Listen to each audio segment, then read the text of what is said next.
Well, we often save the best for last. Yeah. So Dennis Leary. This is day. a Boston night, a Massachusetts night, a New England night. It's also kind of an Emerson College night. I went to Emerson. I'm a fucking doctor, as you know. Chris Phillips, who's the guy who co-wrote the Asshole song with me and always stands on my left when we perform, also went to Emerson. He's part of the Emerson Comedy Workshop. Stephen Wright went to Emerson. And this next guy also graduated from Emerson College and has gone on to just fucking master the comedy fucking world. I don't know if you saw his latest Netflix special, but it's fucking great. Ladies and gentlemen, Bill fucking Burr. My boy, dude. I love my boy. Yeah.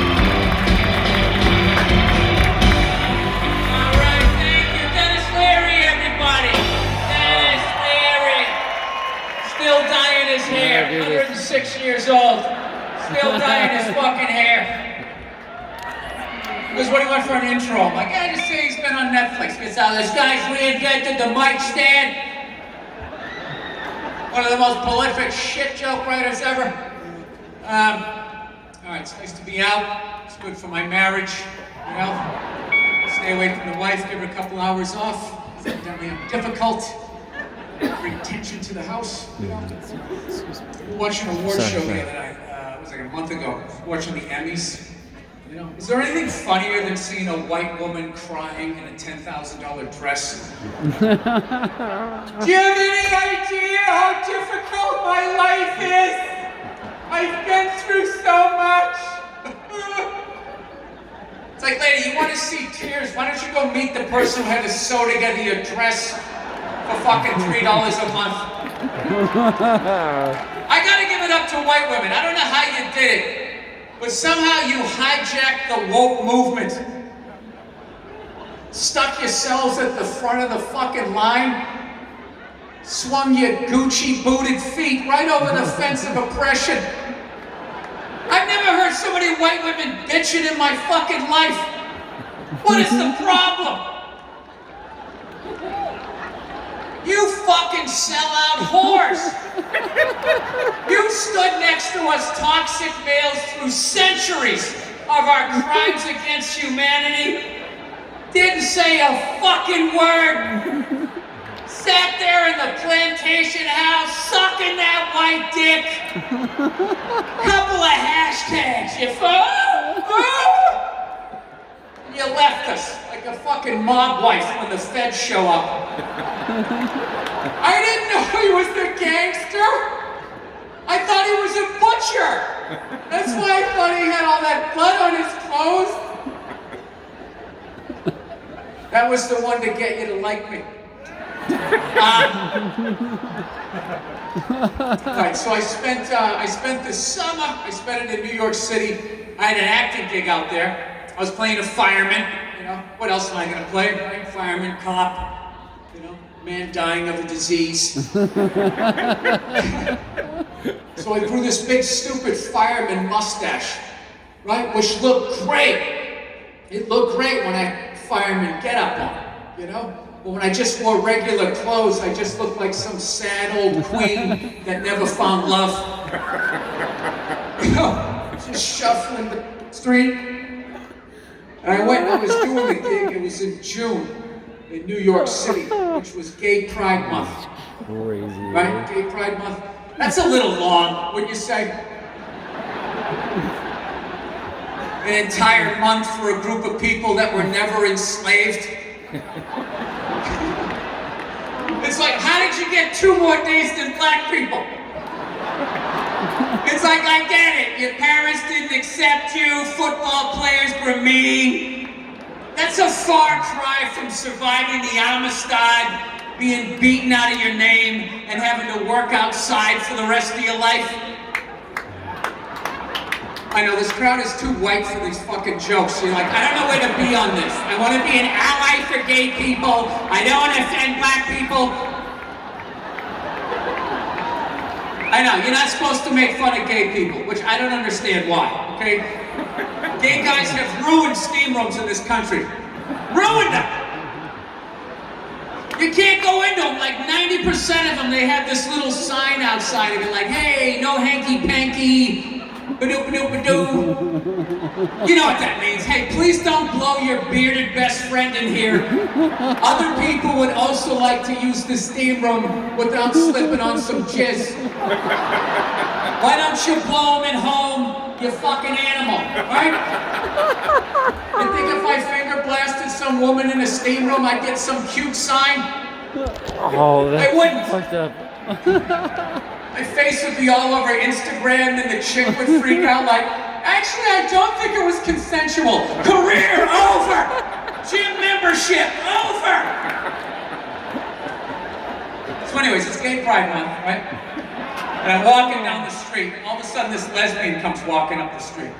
And I can tell so far in this, this set, you guys are a very progressive crowd. So you're probably all wondering, well, hey Bill, how did you know she was a lesbian? Well, the same way you do. Right? The same way other lesbians do. It's not calculus. But I know, in 2019, you're not allowed to say, I know what a lesbian looks like. Right?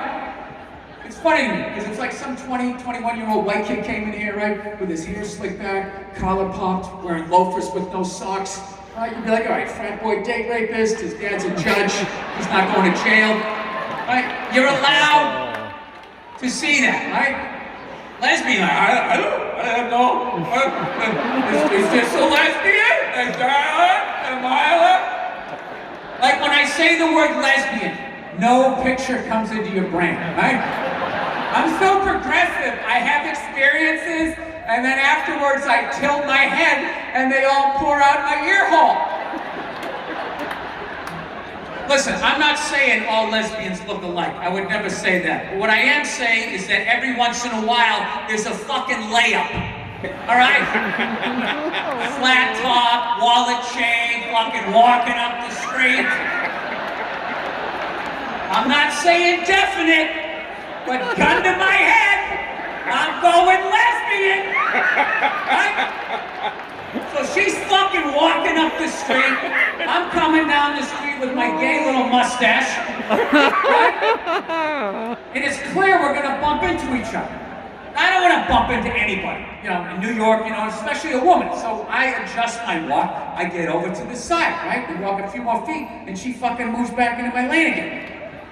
I'm like, all right, that was weird, right? Walk a few more feet, I fucking come over again, and then she fucking moves over again.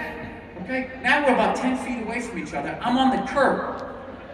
So like, what am I supposed to do? Like, how far does political correctness go? Am I supposed to step off into the bike lane and get run over by one of these young douches on like an electric bicycle? I'm 51 years old, I can't take that, right? I'm gonna take that fucking hit. Every time it rains, I'm thinking about this fucking lesbian that didn't get out of the way of the sidewalk. Am I supposed to do that? Am I supposed to go, and get all the way to the other side?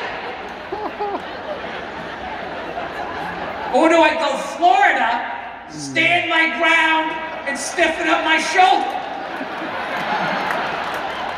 I went with the latter. I go, fuck it, I moved twice. I'm not letting this bitch knock me into the street. So I stiffen up my shoulder. I'm like, all right, this is gonna be weird. Never had this social interaction. What's gonna happen? So right at the moment of truth, we're gonna hit each other. Last second, she turned like that, but our forearms still hit each other. Significantly enough that it warranted a turnaround, right? For those of you who don't drive all the time, here's the walking etiquette, all right? If you bump into somebody, just brush against them. You can do the over the shoulder. Hey, sorry about that, my fault, sorry about that, right? You hit a little harder, you gotta do a full turn. Sorry, didn't see you, little sensei bow, and then you continue on, right? Bow into the royalty of whatever the fuck they are, right? And then there's the one where it's a significant hit, which warrants the full turnaround. You gotta go New York, and I'm fucking walking here. There's not enough on the fucking, move twice. Gotta take measure out, right? So I turn around to have this confrontation with her, and I turn around and she never looked back. Yeah, and that fucking bugged me for like 3 days. I just kept thinking about it, like, why did she do that? She clearly did it on purpose. I moved twice, and we still did. Right? So I tried to give her the benefit of the doubt, and I was like, well, maybe she's one of those diagonal walkers, you know? You know those people you get behind them, and they look like they're going straight, but they kind of drifted to the right, and then you go left, and they start going back, you know? They're always wearing jean shorts, like 4 across. Just like, nah, that's not it. Took me about a week before I finally figured it out. One day I was like, you know what? I know why she did it. She did it because she's a lesbian. Yeah, it was right in front of me. So I didn't see it. Think about it. Who do lesbians date? They date women. I know what that's like. I know the hell of being in a relationship with a woman. I know what it's like to not be heard. I know what it's like to be winning an argument and then they switch it to something else and then you fucking lose and you're trying to figure out what happened and you're walking down the street, you feel stupid, and next thing you know, you want to fucking bump into somebody, right? I'm telling you, that's what it is. That's what the fuck it is. You don't believe me? Look at the look of the average lesbian's face and look at the look of the average married guy's face. It's the same fucking look. What is the common problem for women in our lives? You don't believe me? Look at gay guys. They're some of the happiest people I've ever met in my life. Almost floating across the room. They're almost too happy. Like, hey, how you doing? They're like, hi! Super positive. Anything you're doing, they're like, yes, yes, yes, queen, yes! Lesbians are all up at the bar like a bunch of jaded cops. It's all fucking bullshit. Fucking bitch won't stop watching The Real Housewives. I'm telling you, married men and lesbians gotta start fucking hanging out. We gotta put our heads together and we need to solve our common problem. The women in our lives, I'm telling you, they're killing us. All right, I feel like at this point I need to bring the room back together. So, let's talk abortion, shall we?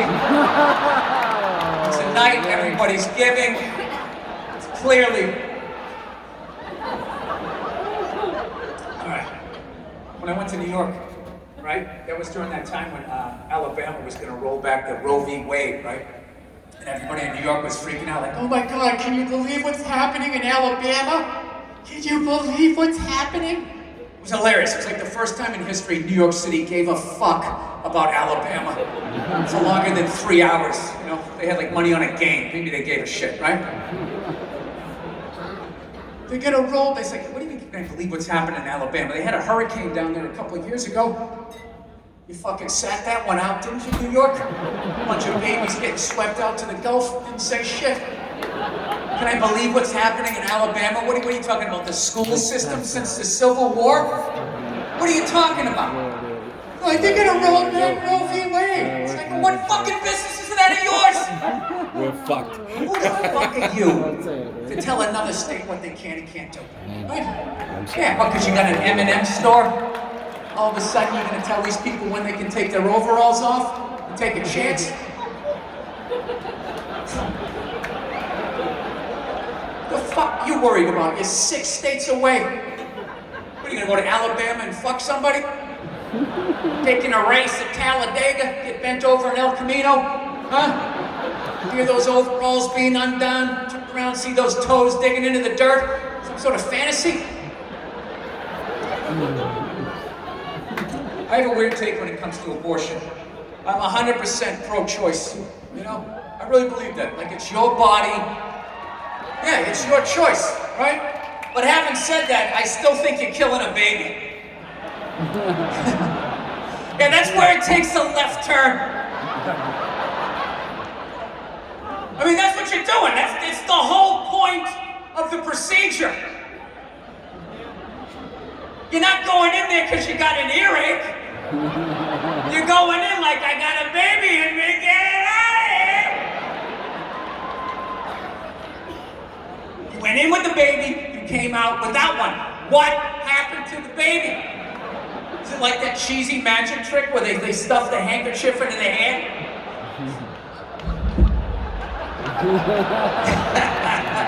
Now I know, you pro-choice people, you like to dance between the raindrops, right? It's not a baby yet. It's not a baby if you do it before the first Thursday of the last Tuesday. You spin around a couple of times. I don't buy into that.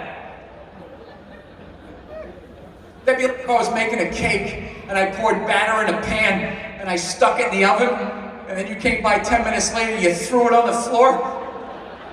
Like, what the fuck you do that for? You just ruined my birthday.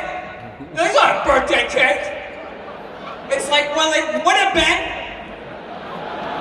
if you didn't throw it on the floor.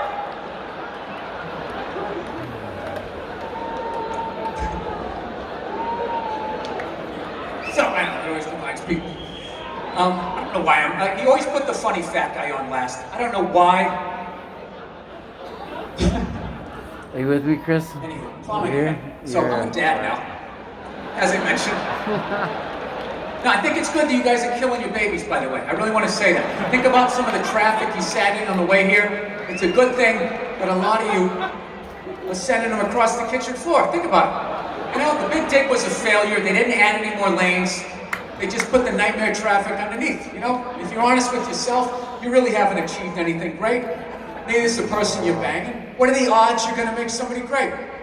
Aren't you just gonna make another guy sit there staring at his phone when the light turns green and everybody's got a beat to get him going? Isn't that who you're gonna make?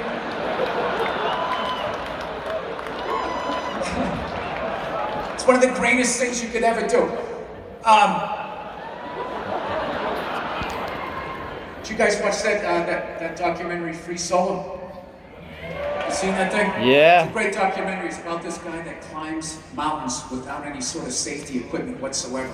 And when you first watch it, you think it's about facing your fears. But if you really watch that documentary, what it's really about is if you want to achieve greatness in life, you need to remain single. Dude, this guy was climbing mountains, never got hurt in his life. All of a sudden he gets in a relationship, he breaks his back. She forgets to hold on the rope, he blows out his fucking ankle. That's what was making my palms sweat. Not him climbing mountains. It's like, dude, you gotta get out of this fucking relationship! Let's end with this, everybody. So I had a kid. Well, my wife had a kid. Okay, she was the warrior. She was the brave person. And I just cheered her on, right? So my buddy goes to me, hey, dude, are you gonna be in the room when your wife gives birth? I'm like, well, I don't wanna be. You know? I don't understand why I'm in there, dressed in scrubs, like if the doctor passes out, I'm gonna come in like some backup quarterback and just starts reaching in there to see what I come up with, you know? She goes, all right, just to warn you, you know, when your kid's born, you might get a little bit emotional. I'm like, well, yeah, I would imagine it's an emotional time. He goes, no, I'm saying you might cry a little bit. It's like, I don't know about that, man. I'm not really a crier. You know, somebody I know falls down a flight of stairs, I might cry laughing. He goes, no, I'm just letting you know, because nobody told me that. So now I'm thinking, oh, Jesus Christ, now I'm gonna see another person come out of my wife. I'm not into sci-fi, I like sports, right? That's gonna freak me out. So I go into the room, my wife's giving birth, and all of a sudden the doctor's like, I can see the head, and then I hear my daughter cry for the first time. They're like, Dad, come on, Dad, you want to see your daughter? I'm like, yeah. So I'm like walking around, you know, the giant curtain and all. I'm thinking, oh my God, I'm gonna start break down crying, you know? The doctor's gonna think I'm a pussy. My wife's gonna lose all respect for me. She's gonna start fucking the doctor. My whole life is just gonna go down the drain, right? So I walk around, and I gotta admit, the second I laid eyes on my daughter for the first time ever, I felt nothing! Absolutely nothing! I went from like, oh my God, I'm gonna be a blubbering lunatic to like, holy shit, I think I'm a serial killer. Everyone was just staring at me. I had like an outer body experience. I was like watching myself from across the room like, Bill, for fuck's sakes, feel something! So I panicked. I just started talking to my kid for the first time ever. I had like this like the worst conversation ever. I was just like, hey, there you are! Wow! You were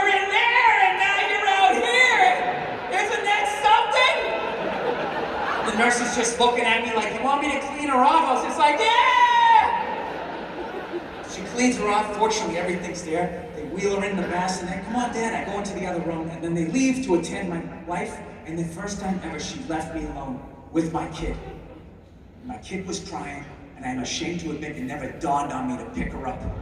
I was just standing there like I was at a bus stop with somebody I was unsure of.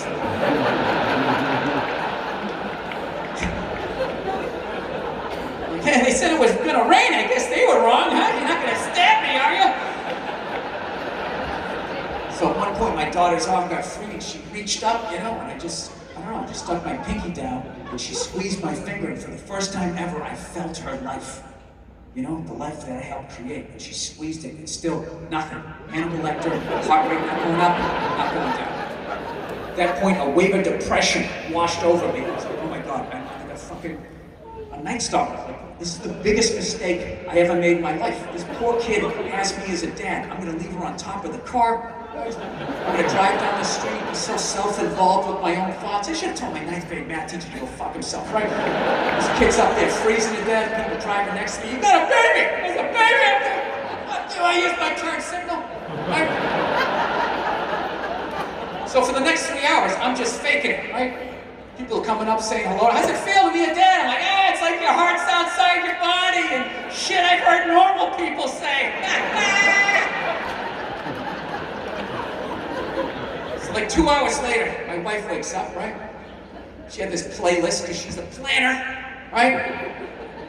She starts playing all this Stevie Wonder music, big Stevie Wonder fan. She plays all the hits, For Once in My Life, Superstition, and all of that shit.